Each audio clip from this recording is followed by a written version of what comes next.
Bismillah walhamdulillah wassalatu wassalamu ala rasulillah wa ala alihi wa sahbihi wa mawalah, amma ba'du. Dewan Hakim yang arif dan bijaksana, hadirin sebangsa dan setanah air yang kami banggakan. Manusia adalah makhluk Allah yang paling sempurna. Berbekal dari akal yang telah Allah berikan, manusia dapat menggali berbagai pengetahuan di alam semesta ini. Yang kemudian hal tersebut memicu lahirnya berbagai disiplin ilmu, kecanggihan teknologi yang tak pernah luluh, dan peradaban dunia yang semakin maju.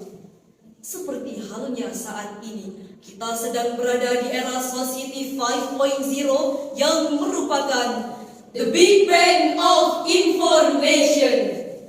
Ayn Rand mengungkapkan, bahkan jika kabut asap merupakan resiko terbesar bagi kehidupan manusia, maka kita harus ingat bahwa kehidupan di alam tanpa teknologi adalah kematian yang besar.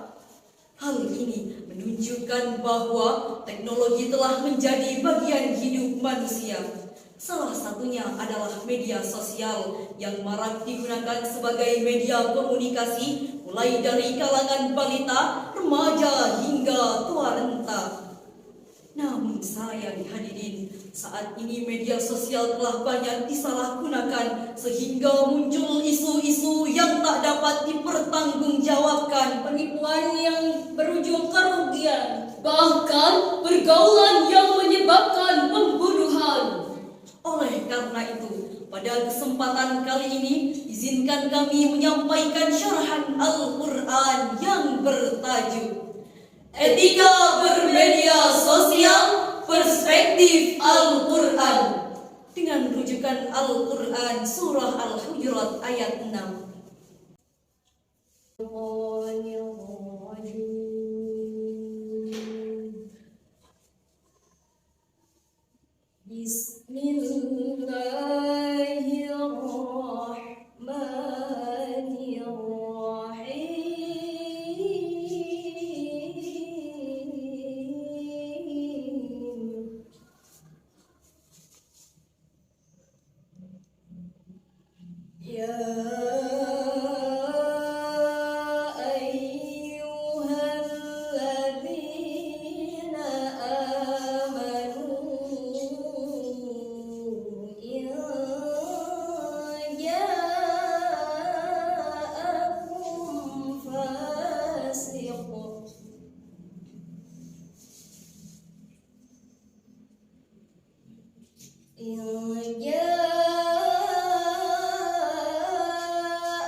فتصبحوا على ما فعلتم نادمين.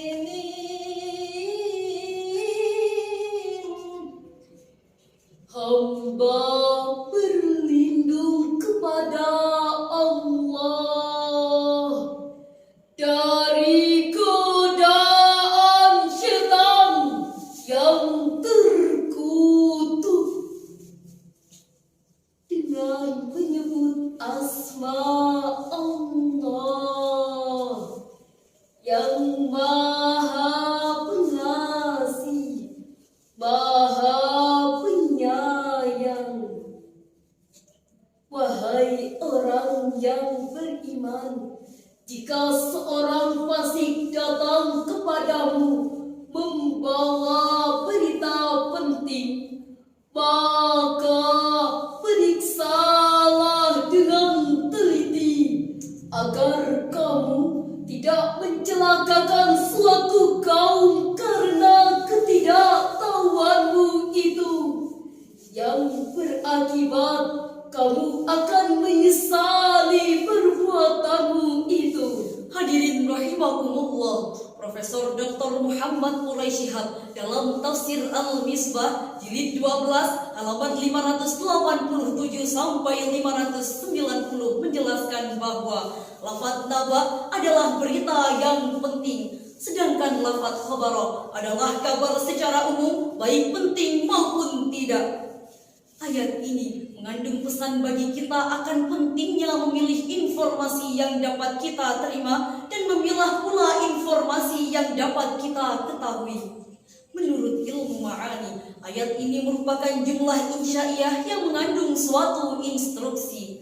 Sedangkan asbabun nuzul ayat ini sebagaimana diriwayatkan oleh Imam Al-Tabrani yang bersumber dari Jabir bin Abdullah, Alaqamah bin Najlah dan Ummu Salamah berkenaan dengan kebohongan yang disampaikan oleh Al-Walid bin Utbah kepada Rasulullah ketika Rasulullah hampir terprovokasi melakukan tindakan destruksi, maka turun teguran, In ja'akum binaba'in fatabayyanu. Jika seorang fasik datang kepadamu membawa berita, maka bertabayunlah. Dewan Hakim yang mulia, hadirin yang berbahagia, melihat laju perkembangan teknologi di Indonesia, momen ini kerap kali disalahgunakan oleh oknum pengadu domba untuk menyebarluaskan berita hoax.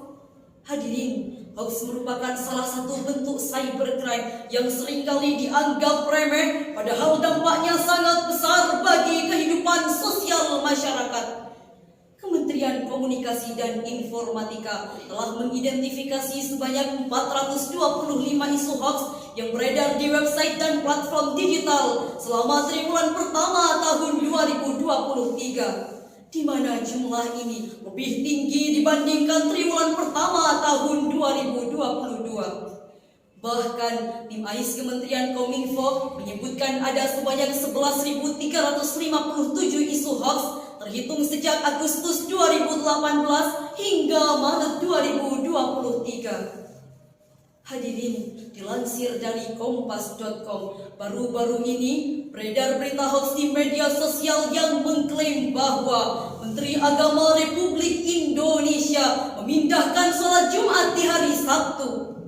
Hal ini memicu adanya konflik agama, bahkan perpecahan umat Islam. Maraknya kasus hoax tersebut memberikan banyak mudarat terhadap bangsa Indonesia. Masyarakat cemas dan panik atas kehidupannya. Perpecahan terjadi di mana-mana. Kerugian materi tak terhitung jumlahnya. Bahkan yang lebih mengenaskan, terganggunya mental bagi yang mengonsumsinya. Lantas hadirin, bagaimanakah sikap Islam dalam menyikapi persoalan tersebut?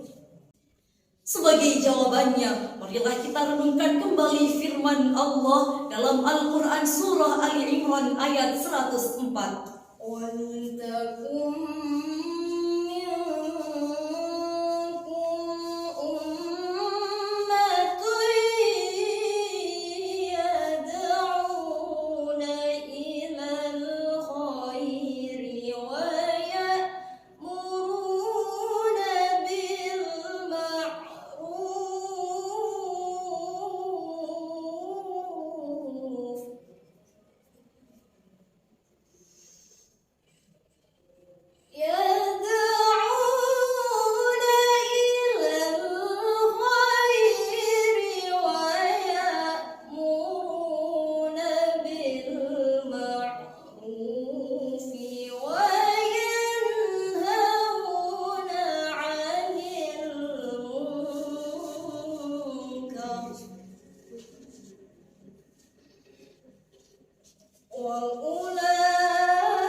Shadaqallahul azim. Hendaklah ada di antara kamu segolongan umat yang menyeru kepada kebajikan, menyuruh berbuat yang ma'ruf dan mencegah dari yang mungkar. Mereka itulah orang-orang yang beruntung. Maha benar Allah yang maha agung dengan segala firman-Nya. Hadirin rahimakumullah, Imam Ibnu Katsir dalam tafsir Ibnu Katsir jilid 2 halaman 254 menjelaskan maksud ayat ini, bahwa hendaklah ada segolongan umat yang selalu siap siaga menjalankan tugas ini, meskipun tugas ini merupakan kewajiban setiap individu sesuai dengan kemampuannya. Sebagaimana dituliskan dalam Sahih Muslim dari Abu Hurairah radhiyallahu anhu, ia berkata, Rasulullah sallallahu alaihi wasallam bersabda, Man ra'a minkum munkara falyughayyirhu biyadihi, fa in lam yastati' fa bilisanihi, wa in lam yastati' fa biqalbihi, wa dzalika adhaful iman. Barang siapa di antara kalian melihat suatu kemungkaran, maka hendaklah ia mengubah dengan tangannya. Jika tidak mampu, maka dengan lisannya, dan jika tidak mampu, maka hendaklah ia mengingkari dengan hatinya, dan itu adalah selemah-lemahnya iman. Dengan demikian hadirin, sebagai masyarakat yang sadar akan pentingnya etika bermedia sosial, ada beberapa hal yang harus kita lakukan. Yang pertama, lebih dekat kepada Sang Pencipta. Dengan lebih dekat kepada Allah, maka hati kita akan selalu berada dalam naungan Allah, sehingga sulit bagi kita untuk melakukan perbuatan tercela. Yang kedua, saring sebelum sharing. Sebab di zaman cepat dan canggih seperti sekarang ini, sangat mudah menerima informasi, sehingga mulut mudah mengkritisi, tetapi otak kosong tak berisi. Yang ketiga, putus rantai penyebaran hoax. Hal ini sudah menjadi tanggung jawab kita bersama. Oleh karena itu, kami mengajak seluruh masyarakat Indonesia untuk merapatkan barisan, menyeragamkan langkah, dan menyuarakan dengan lantang penolakan terhadap berita hoax. Yang keempat, amar ma'ruf nahi mungkar, yakni mengajak manusia kepada kebaikan dan mencegah dari yang kemungkaran adalah kunci keselamatan dunia dan akhirat. Dari uraian tersebut dapat kita tarik benang merahnya bahwa di era Society 5.0 ini kita harus menguasai ilmu pengetahuan dan teknologi. Kita juga harus membekali diri dengan iman dan takwa yang kokoh supaya kita menjadi sebaik-baiknya manusia. Amin ya rabbal alamin. Hal ini selaras dengan lantunan syair sebagai berikut. Hai kawan, rapatkan barisan, sebar kebenaran yang relevan, cegah kebohongan memedihkan, berita hoax mari diabaikan, jangan terpancing hal-hal tak penting, saring dahulu sebelum sharing, musimnya maling teriak maling, banyaklah eling Gusti peparing. Demikian yang dapat kami sampaikan. Wal afu minkum, wassalamu alaikum warahmatullahi